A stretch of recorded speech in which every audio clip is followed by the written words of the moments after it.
"Your degree doesn't mean much anymore, sweetheart," Greg said, chewing his gum like it was a punishment. "My son's taking over next quarter anyway.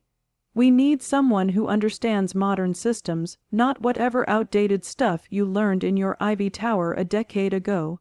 It was the first time he said it openly, right in front of a full conference room. Finance, HR, marketing, even 2 guys from facilities were there. No one laughed, no one spoke up either. The only sound was the buzz of the fluorescent lights and Greg's silver pen tapping against the table like a cheap metronome, counting down to his next insult. Claire sat still, not shocked, still like the calm center of a storm. Her hands rested on her lap, legs crossed at the ankle. The scar on her left thumb caught the sunlight from the window. She'd earned that scar alone at 1 a.m. while rewiring a legacy system during a merger crisis 2 years ago. Nobody remembered, not Greg, not his golden boy Brett, not any of the strategic visionaries, filling the boardroom with their vape pens and gym bottle water flasks. But she remembered, and she would remember this too. She didn't react, no flinch, no comeback, not even a blink.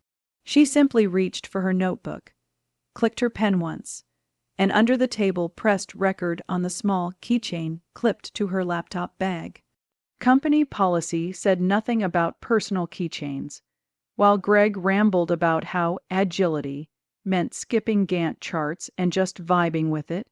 Claire marked a small line in the margin of her notes, as if she were counting ants at a picnic. It hadn't started with open insults. At first, it was subtle, a sarcastic "thanks, Professor," when she presented a 3-step risk mitigation plan for the vendor migration. It started turning into jokes, a snide comment during the quarterly all-hands about how Claire probably used a typewriter at home. And then there was the Slack message, the one everyone remembered. Greg replied too long, didn't read, to a 3-sentence compliance update. She reported it to HR. They thanked her for raising visibility and noted it for internal reference. In other words, nothing changed. Then the cuts got quieter, sharper. Her access to key systems was reduced. Meeting invites somehow left her name out. A sudden review of her department's budget flagged it as inflated, even though she had come in 15% under budget 3 years straight. And then came the reorg. Greg called it cross-functional streamlining. In practice, he wedged her somewhere between procurement and legal in a new cluster named Operational Enablement. It sounded impressive. It meant nothing. She was now 5 layers away from any real decision-making. Her title shifted from Director of System Strategy to Process Lead Legacy Oversight. Someone asked what that role even was. Greg smirked and said, "She's basically the janitor for the old systems." She didn't resist, not yet. Because systems, real ones, don't fall apart overnight. They decay slowly, quietly. You don't notice the damage until the basement is underwater and the power is gone. And now you're shouting at a fuse box you never cared to label. For 9 years, Claire had been that label. The one person who knew how everything fit together. The silent steel and duct tape holding the digital backbone of the company in place. She never bragged about her work. She didn't mingle, didn't host lunch-hand, learns, and never used phrases like scalable synergy. When the 2019 switch from legacy secure to OmniPath nearly crashed the customer data archive, she fixed it alone on a Sunday. No overtime, wearing sandals, on a dying VPN connection, with one desperate line of shell commands that shouldn't have worked but did. Now she watched Greg swing his new authority like a drunk swinging a sledgehammer. He mocked her process maps in front of his son, Brett. Brett, who had never written a single line of code, but still had the nerve to say, "Claire, I think you're just scared of innovation." Scared? Not even close. Scared was sitting in her apartment in 2015, praying that a security patch wouldn't kill the mainframe during the holiday weekend, when the only other person who could help was off the grid in Mexico. This wasn't fear, This was a show, and she was quietly writing the script behind the curtain. After every public jab, Claire didn't break down or lash out. She made copies, stored backups, printed logs, reviewed employee handbooks, cross-checked policy clauses. And she was very careful not to sign anything new that Greg could later use to frame her when the structure he'd built began to crack. Then she prepared something subtle. A memo. A small compliance packet with a preset date. It would email itself to the chairman of the board if one condition was met. The project lead changed within 2 weeks of a critical submission. She placed it like a landmine, not out of bitterness or a desire to ruin anyone, but because she'd been labeled irrelevant. The system she built, the one Greg mocked as clutter, didn't care about his title or who his son was. It cared about order, timelines, and consequences. She simply made sure someone would hear the click before the explosion. The trigger came on a Thursday. Rain glazed the parking lot like an oil sheet. Claire arrived at 6:25 a.m., as usual. By 8:12, she was in conference room C with lukewarm coffee and a printed quarterly roadmap resting neatly on her lap. Like a white flag she had no intention of raising. Greg walked in 4 minutes late, eyes red, looking like he either hadn't slept or had spent the night admiring himself. HR followed, Mel. She used to run diversity training and now spent most of her time justifying Greg's actions. Greg didn't sit. He leaned on the table, arms crossed over a crisp shirt that still showed the fold from its packaging. He smiled as if this was a favor. "We're heading in a different direction," he said. Claire blinked once slowly. "It's not personal," he continued. "You've done solid work, but we want to modernize, stay flexible, and we need someone who understands today's language." Mel shifted, holding a clipboard with a packet stapled together. Claire's name was written across it in thick blue marker. It smelled rehearsed and sanitized. Claire asked one question: "Who's replacing me?" Greg didn't pause. "Brett," she stared at him. No reaction, no raised brow, nothing. Greg mistook the silence for acceptance.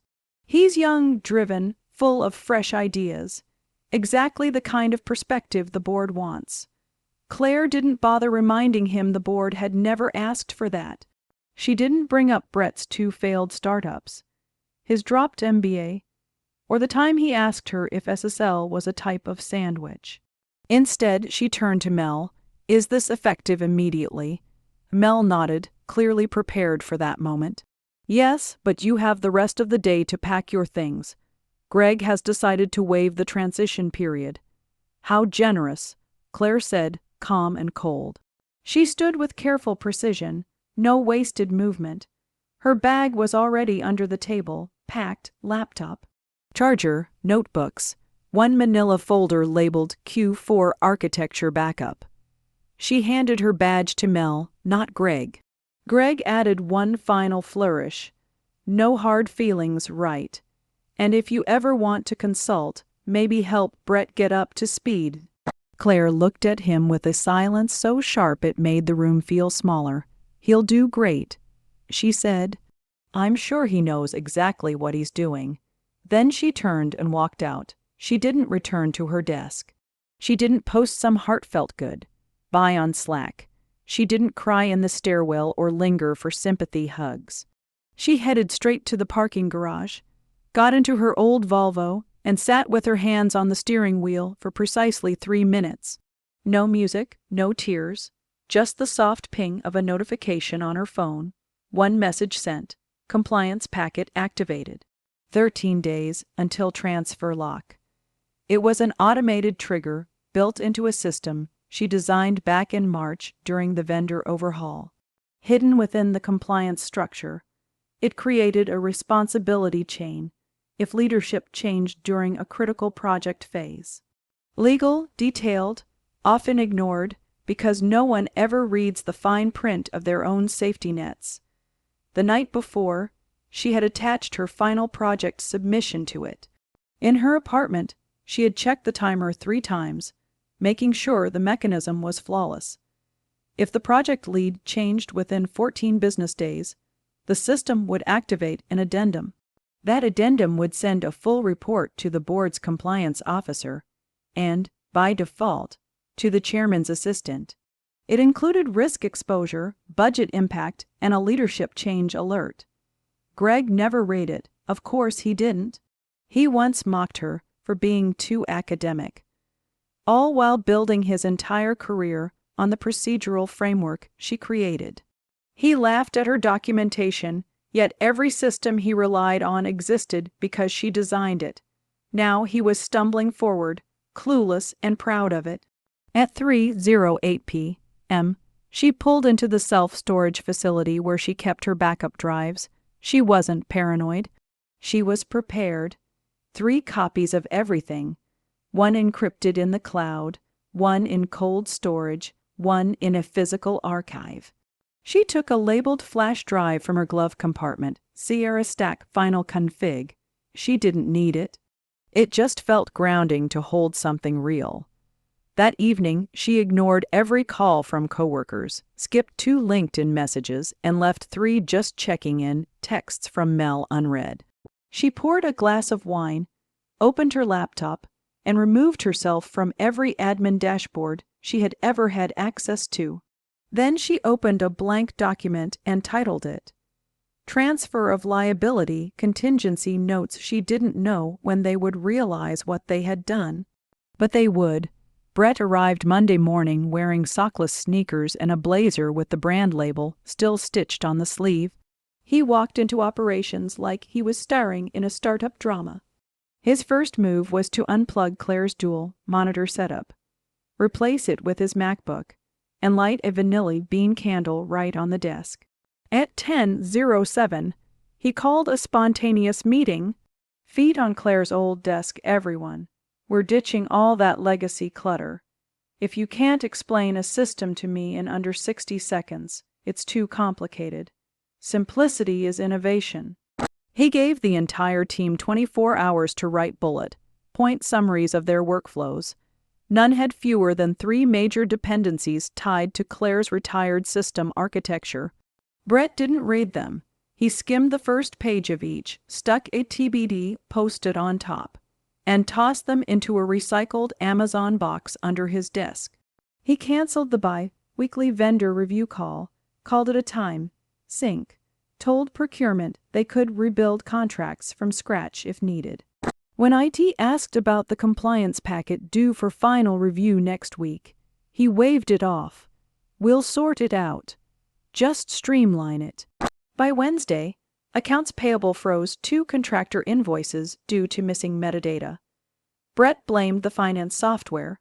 IT explained that Claire had manually maintained the permissions through a layered override system. Brett shrugged. We don't do override matrices anymore. I trust people. The system stopped trusting him immediately. 2 engineers got locked out during a credential refresh. The sandbox environment was wiped. Customer support reported duplicated tickets after Brett approved a new auto tag integration without review. He blamed Claire's maze. Meanwhile, in the quiet calm of her back porch, Claire sat with a paperback, listening to rain on the roof like a soft countdown. Her phone buzzed occasionally. She didn't respond, but she read every message. A text from Devon, her former deputy. They lost the master schema. Brett said we don't need it. What does that even mean? An email from facilities, FYI, Brett tried to override the badge system, and now the execs can't access the secure floor. Security is furious. A Slack DM from Angela in legal, sent from a personal burner account. Did you leave anything behind to help us? He's deleting config files like they're Minesweeper tiles. Claire didn't reply. She only checked her OneDrive access logs. Brett had already tried twice to enter the private documentation folder that she wiped before leaving. Both attempts were at 1:42 a.m. and 1:57 a.m. Panic always arrives between midnight and sunrise. On Thursday, Brett sent a company-wide email titled, Subject, Rocket A New Era Begins. It read like a pitch deck, streamlining outdated systems. Faster rollouts, lean workflows, empowered culture. Questions should be sent to his assistant. His assistant was a 23-year-old sorority friend named Kenzie, who once asked Claire how to convert a PDF into a normal Word file you can add emojis to. She forwarded every technical question to Brett's junk folder. No one received answers. By Friday, IT ran an internal security audit. Not routine policy, a gut check. The report came back with 2 yellow flags and 1 red. Brett squinted at it. So, is this like a firewall thing? Mike, the IT lead who'd been at the company longer than Greg, called Claire. He didn't complain or ask for help. He just said, "You should keep that drive backed up." Claire replied with 1 line, 4 days left. Mike didn't ask what that meant. But he quietly started copying his own documentation to a silver promotional flash drive he'd gotten at a 2011 trade show. Inside the company, whispering began. Not in meetings, no one wanted their name tied to anything, but behind locked Slack channels, whispered kitchen chats, and old group texts resurrected from the Q3 offsite 3 years ago, everyone knew something was slipping, slowly, quietly, and while it unraveled, Brett was still excitedly talking about getting a foosball table for the office. It was the kind of corporate quiet that hums under the surface, where people still attend meetings and send calendar invites, but share glances like they're waiting for a hidden fuse to burn down. Behind the walls, on Tuesday morning, the compliance officer, Janice, did something risky. She followed protocol. Janice wasn't known for rebellion. She wore cardigans with tiny bird prints and color, coded her folders. But she had worked with Claire on Phase 2 during the regulatory transition, and she remembered something important. A federal compliance review was scheduled for the following Thursday. Claire had named that date the blackout line. After that point, every process would need to meet the 2024 Audit standard. No exceptions, no legacy exemptions. It was a federal safeguard put in place after last year's vendor mess nearly destroyed their liability coverage. At 8:01 a.m., Janice emailed Greg. Subject: Regulatory Phase 2 Review Date Confirmation. She attached Claire's tracking sheet, highlighted unfinished fields, and added a polite note. Would Brett or another representative be presenting the documentation Claire prepared? Just want to ensure we stay aligned. Greg didn't reply. Brett did at 10:36 a.m. Janice received a 1-line response. We're good. Don't need that dinosaur process anymore. We're running agile now. No greeting, no sign-off, nothing else. Janice read it twice. She flagged the email, printed it, and placed it into the back of her just in case folder, the same place she kept screenshots of outdated training modules and NDA mistakes. HR once called her paranoid. Claire called her thorough. Janice preferred Claire's version. That same afternoon, 3 external network contractors from Apex Delta walked out. No payment in 29 days. Twice they'd submitted invoices. Finance said escalation tags were missing, tags that belonged to a workflow Brett deleted. His response had been, "Stop babying the third-party clowns." In the exit email, the Apex Delta lead added one final line. "This is not a Claire problem. This is a leadership problem." It spread through internal chats like a meme. Meanwhile, in her quiet house with thick curtains and no cold office lighting, Claire read a message from Devon. They ignored the Phase 2 flag. Janice is about to lose it. Claire didn't respond.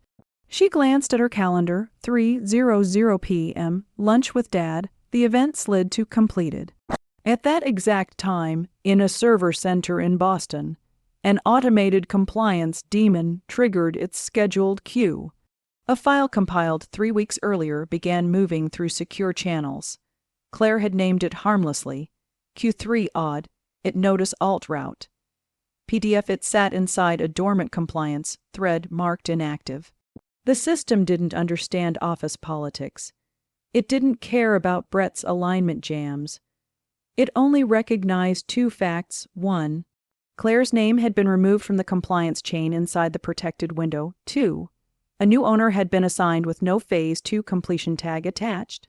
At 3:08 p.m., the board's shared compliance inbox received an email titled, "Change of Project Owner Contingency Notice. Regulatory Phase 2 attached was a 17-page memo."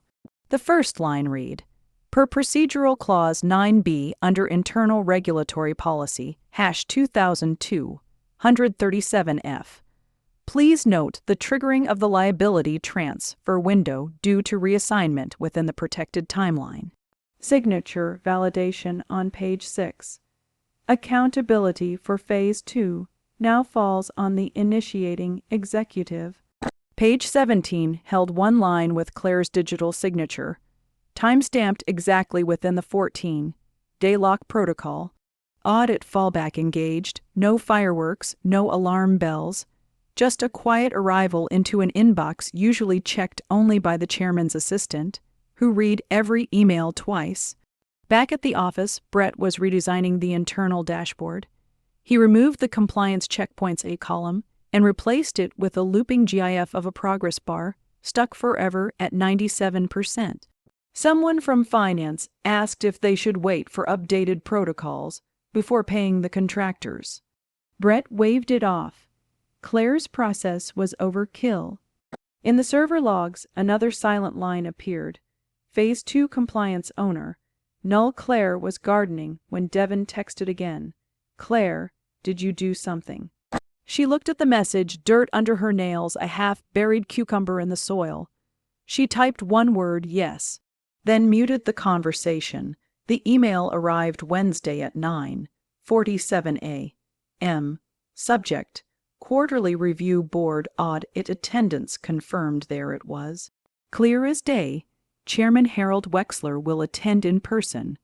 Greg almost fell out of his overpriced ergonomic chair. "This is it," he whispered to himself, half to the Bluetooth speaker quietly playing lo-fi beats. "Time to show the board what real transformation looks like." He marched into the operations floor, clapping his hands like a youth coach rallying a team. "Team," Greg announced. "The chairman himself will be here next Friday. We are going to impress the life out of him." Brett, lounging in Claire's old chair with his feet up, a Red Bull sweating beside a stress ball, smirked. "We're reinventing everything," he said, firing finger guns at the HR intern. "Legacy is done. Agile is the future." Greg chuckled, then turned to Angela from legal. "Can you make sure our presentation includes that new dashboard Brett launched?" Angela blinked. "The one with the looping progress bar?" "Exactly," Greg said, completely missing the sarcasm. "It's modern, minimalist. We want them to feel innovation." In the corner, Devin quietly shuffled the papers in his lap and emailed himself a copy of Claire's last Audit draft to a personal email with the subject line, "Just in case final version." The prep escalated quickly. Greg scheduled strategy sessions, synergy jams, and alignment meetings to unify the message. Claire's name still appeared on the official Audit agenda as the Phase 2 transition lead, pulled automatically from last quarter's filings. Greg crossed it out with a red Sharpie and wrote his own name in all caps. "B. Gregory." Brett leaned in, amused. "Think they'll ask about her?" Greg snorted. "Wexler's old school. He wants results, not resumes. We're about to show him a vision he can actually understand." Behind them, Devin quietly noted in his planner, "System still lists Claire as project lead."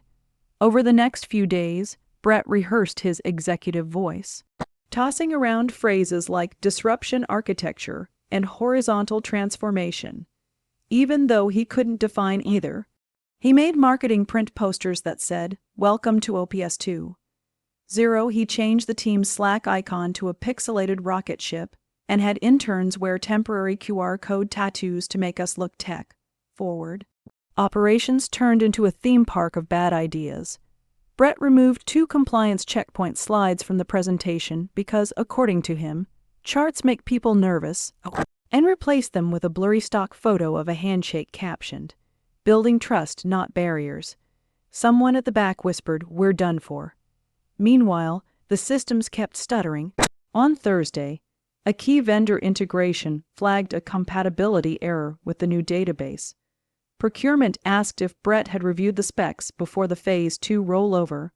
He shrugged. That's what automation is for. I'm not babysitting CSV files. Devon said nothing. He opened Claire's final change log and cross-checked it with the repository. A required signature field was blank. Brett had approved a database migration without filing the Phase 2 compliance form. Back in the planning room, Greg was in full pep-talk mode. We lead with vision, then Brett walks them through the streamlined logic. After that, finance shows cost savings and legal talks risk reduction. Angela stared at him. We haven't reduced any risk. In fact, some of it. Greg cut her off. Stay in your lane. Wexler doesn't want lectures. He wants momentum. Then Brett revealed his final slide. A photo of him and Greg at a Cleveland Browns game with the caption, "Father, Son Leadership, Future," proofing the company silence. No one laughed, no one objected. They were too exhausted to fight. Devon watched it all like someone observing a man rearranging furniture on a balcony with no railing. The day before the audit, Janice from compliance walked into the break room looking pale. They removed the fail-safe protocol from the mainframe. She whispered. Devon looked up. Claire's clause, she said, it's active, and if the chairman asks about Phase 2. Devon already understood. He returned to his desk, opened his private inbox, and saw Claire's email waiting. No subject, no signature. Just one sentence, don't interfere, just observe. The audit was scheduled for Friday at 9:00 a.m. Greg had his suit pressed. Brett practiced his opening joke in the mirror, and on a server, no one in the room could explain. A locked file sat, waiting. Friday, 8:55 a.m. The conference room felt cold, part air, conditioning, part dread. The blinds were drawn, the projector hummed, and branded water bottles were arranged in front of each seat like decorations at a corporate funeral. Legal arrived first. Angela's lips were so tightly pressed they almost vanished. Finance followed. Two analysts who hadn't smiled since 2017, laptops closed, arms folded like they were preparing for battle. HR came in holding coffee they never touched. Two engineers were pulled in last. Men, the kind who only attended meetings when something was truly broken. Their presence was a bad sign. At 9:02, Brett strolled in with a grin and a clicker, wearing a powder blue blazer over a Henley. Greg followed, chest puffed, radiating confidence strong enough to smell. They looked like they'd been hired as actors for a corporate brochure. All right, Greg said, clapping his hands. Let's get started. Brett, take it from here. Brett walked to the front, clicked the remote, and the opening slide appeared. Ops 2.0, redefining the structure of now silence. Good morning, everyone. Brett began, voice louder than needed. We've had a groundbreaking quarter. We rebuilt our operational core from scratch. Leaner, smarter, cleaner. He moved to slide 2, a Venn diagram where none of the circles touched. We removed the legacy overhead, he continued, and shifted our core architecture to a modern system. He checked his notes. The Omni Path No, the Sierra Stack platform. Angela looked up. You mean the legacy secure overlay? Brett shook his head. No, we scrapped that. Claire's setup was too cluttered. Across the room, Devon didn't react. He simply uncapped his pen. Brett clicked forward, a slide full of acronyms. We improved SLA compliance by integrating with the the RDP framework. You mean DRC? A finance analyst asked. Disaster recovery compliance. Right, that. But we don't need it anymore, Brett said with a dismissive wave.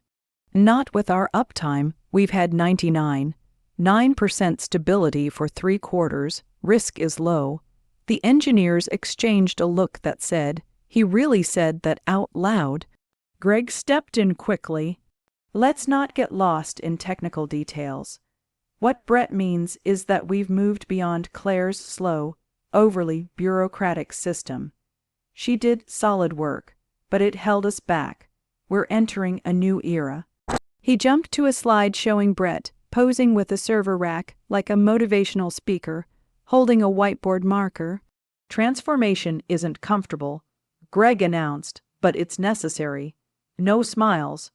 Just the projector fan straining like it wanted to escape. A voice from finance came next. Have the Apex Delta vendor invoices been reconciled for the migration? Brett paused. We're streamlining vendor relations. Some invoices are paused for optimization. Angela frowned. Apex Delta quit 2 weeks ago. Devin leaned forward slightly. Greg jumped in again, louder. It's not about who left. It's about what we've gained, freedom from bloated processes. We're no longer tied to outdated systems. An engineer spoke quietly. Claire's system had preset audit flags. Are those still running? Brett opened his mouth, closed it, and looked at Greg. Greg forced a smile. We replaced those with something more intuitive, self-regulating, more efficient. The projector glitched.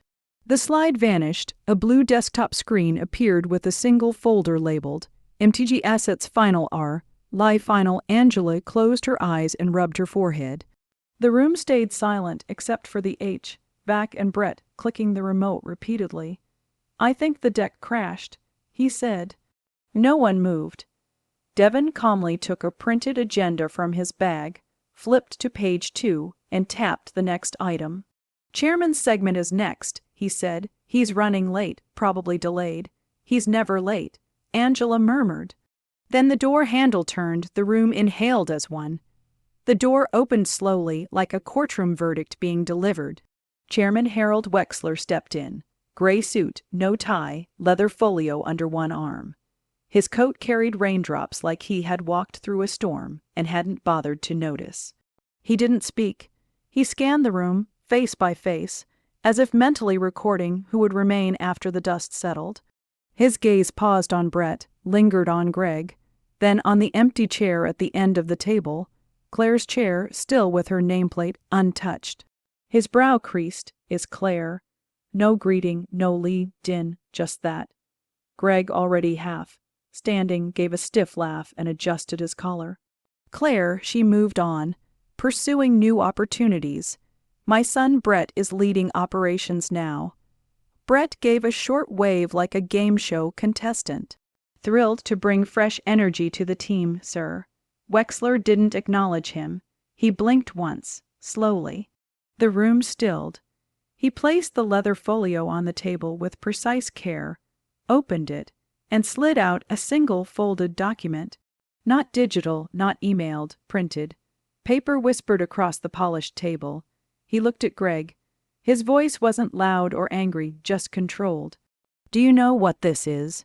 Greg cleared his throat. Well, no, but if this is about Claire leaving, that situation was. Wexler raised 2 fingers. Not dramatic, just enough. Greg fell silent. Wexler turned the document so everyone could see the header. Change of project owner contingency notice. Regulatory phase 2. Devin blinked. Angela shot upright in her chair. Brett squinted at the document like it was written in a foreign language. Wexler turned the first page without lowering his eyes. This reached the board's compliance inbox 2 days ago, he said. Timed submission from Claire Lou. Greg's expression didn't just fall, it collapsed, his jaw loosened. Wait, what is that? An old report? No. Wexler replied, tapping the page. It's a regulatory tripwire. A failsafe built into Phase 2. It states that if the project lead is replaced within 14 business days of submitting the final compliance report, full accountability transfers to the executive who initiated the change, permanently. Angela was already typing. The engineers stayed absolutely still. Janice quietly made the sign of the cross under the table.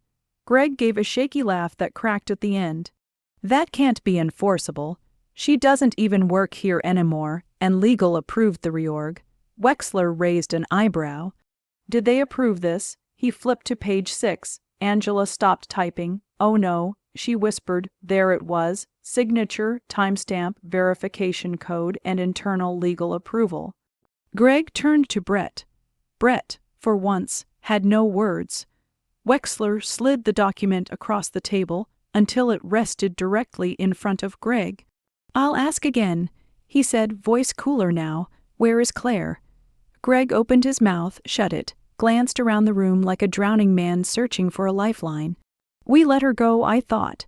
His voice faded. The silence wasn't dramatic. It was exact, precise, cutting. Wexler straightened. You assumed her value only counted if she made noise. You thought silence meant she didn't matter. She wasn't just maintaining systems, Greg. She built the safeguards, the protections, the barriers between this company and catastrophe, and you removed her mid-flight. Greg stepped back, color draining from his face. Nobody told me. Wexler gave him a single look. Not angry, finished. He took out his phone, tapped once, then addressed Angela. Call an executive session now. Angela was already dialing as she stood. Greg leaned toward Brett and whispered, Fix this. Brett just stared at the memo, lips moving as he tried to sound out the words. Transfer of accountability initiating executive. Gregory D. Alton. Wexler didn't wait for excuses. He walked to the window, looked out at the parking lot, and the room held its breath. People thought Claire was the dinosaur. He said quietly, she wasn't, she was the firewall. The door hadn't even fully clicked shut behind Angela when Wexler turned back to the table, paper still in hand. No drama, no raised voice.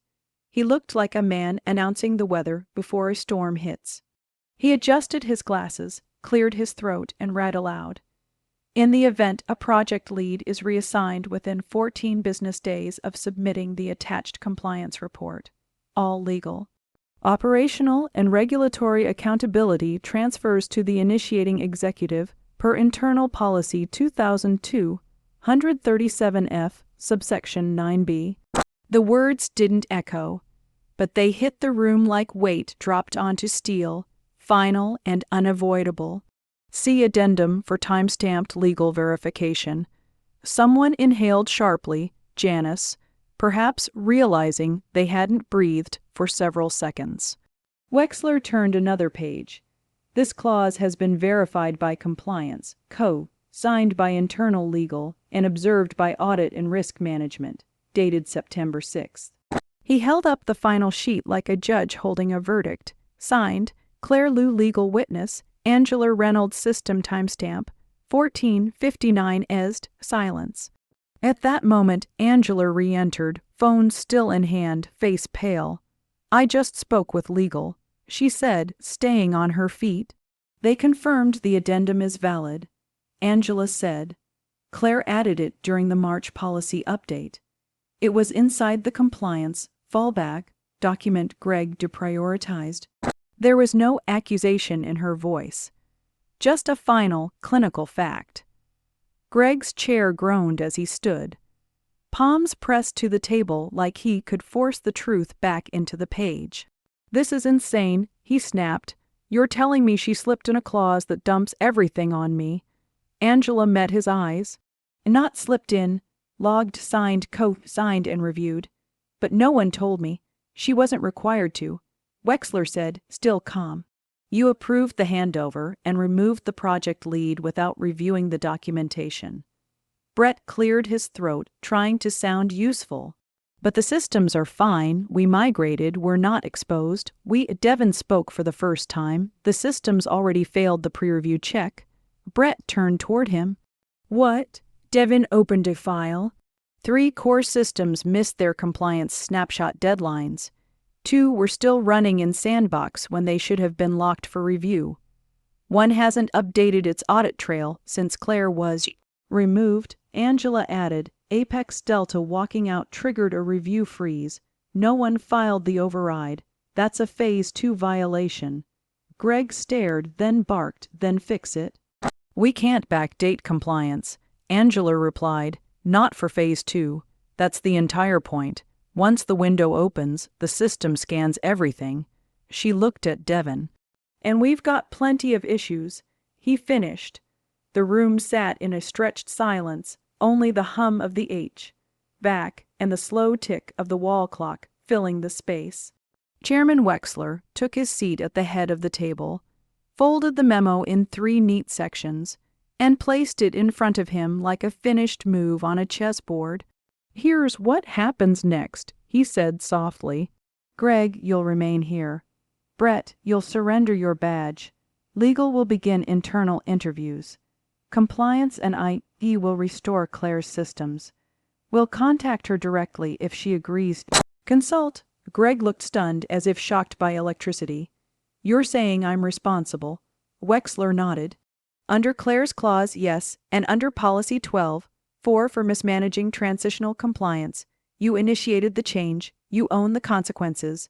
Brett opened his mouth. Wexler didn't look at him. "You," he said, flat and final, "never should have deleted the audit templates." Brett's skin went blotchy, pale and red at the same time.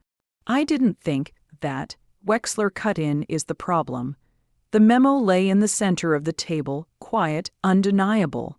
It didn't need to accuse anyone. It just existed like gravity. Claire's handwriting at the bottom was clean and sharp. Failsafes exist for when ego replaces judgment." Wexler said nothing more. He leaned back, watching Greg's breathing go shallow, Brett rubbing his palms against his pants as if friction could erase the last 2 weeks. No explosion followed, just implosion, a silence with weight, heavy enough to feel in your chest. Greg sat there half, formed in a sentence no one wanted. Brett froze, hands flat on the table, the wood veneer nearly matching the color of his face. Wexler leaned forward and murmured, more to himself than to them, "My God, what have you done?" HR reacted first. Phones lifted, doors shut, quiet instructions murmured. Someone was about to be escorted out, after signing a very long form. Legal moved next. Angela stood, smoothed her skirt, and pointed at Greg. "We need to talk, privately." Her tone was flat. The voice of someone who had already drafted the email she hoped she'd never write. She turned to Brett. "You too?" "Me? I didn't. You authorized the deletion of the override," she said. "It's in the logs. We'll need your laptop." Devin rose, unplugged his charger, and walked out without being told. He had already forwarded Claire's last recovery document to IT hours earlier with the subject line, "Initiate restore, KL systems backup, /off code 73Q, the CTO, silent until now," removed his phone. Made one call and said only, "Start it." Downstairs in the ops war room, a junior IT tech entered a command that unlocked a compressed archive named Claire Core Backup Final V2. Zip, the system blinked. A loading bar appeared, a soft beep, then like lungs refilling. Dashboards flickered back online. Audit trails rebuilt. Permissions realigned. Compliance snapshots returned to their proper timeline. The company exhaled. Upstairs, Greg still hadn't moved. His tie crooked, sweat soaking through the fabric under his arms, fingers trembling just enough to show. Wexler didn't look at Brett. He didn't have to. His eyes were fixed on the screen at the end of the room as the system reboot finished. The login page appeared, default settings restored. One name sat at the top, restored by protocol. Project owner, Claire Lou. Brett let out a weak laugh that came out more like a cough. Angela returned and handed him a printed copy of the clause again. "You signed this," she said, pointing to the line directly above the sentence. "Responsibility for Phase 2 cannot be transferred after trigger without written board approval." I was told it was just a formality." Brett stammered. Angela's expression didn't soften. "You were told," she repeated. At 11:41 a.m., Claire's archived profile was reactivated in consultant mode, only long enough for her recovery script to be copied into production. No login was needed. The code had been waiting, ready. The log showed her last activity had been weeks earlier. The system didn't care that she had left. It only cared that she had built it properly, and that she was no longer there to hold it together. Claire, meanwhile, was miles away on a forest trail outside Asheville. Altitude around 3,800 feet. No signal. She had a thermos of coffee, an unlined notebook, and a pencil she liked more than any keyboard. A mossy rock was her seat, mud on her boots, clear thoughts in her head, birds, wind quiet. A faint buzz came from her phone, just enough reception for one message to slip through. It was from Margaret, the chairman's executive assistant. Would you consider a consulting role? Flexible terms. His request. Claire didn't check it. She wouldn't for hours, maybe longer. Back at the office, Greg still hadn't moved. The room had emptied. HR had taken Brett out another door. Angela was in a meeting with legal. Even Wexler was gone, leaving only one parting instruction. Fix it if you can, but this isn't a cleanup, it's a reckoning. Now Greg sat alone, his chair tilted back slightly, eyes vacant, hands slack at his sides. The projector cast a cold blue glow across the conference room. He stared at it, like he expected someone to shut it off, but no one would. On the screen, the dashboard finished loading. Top right corner, Phase 2 Audit. On schedule system owner. Claire Lou beneath it. A blinking cursor waited. Still, ready, alive, Greg didn't blink. He whispered something to no one, and the screen's cursor pulsed back in silence.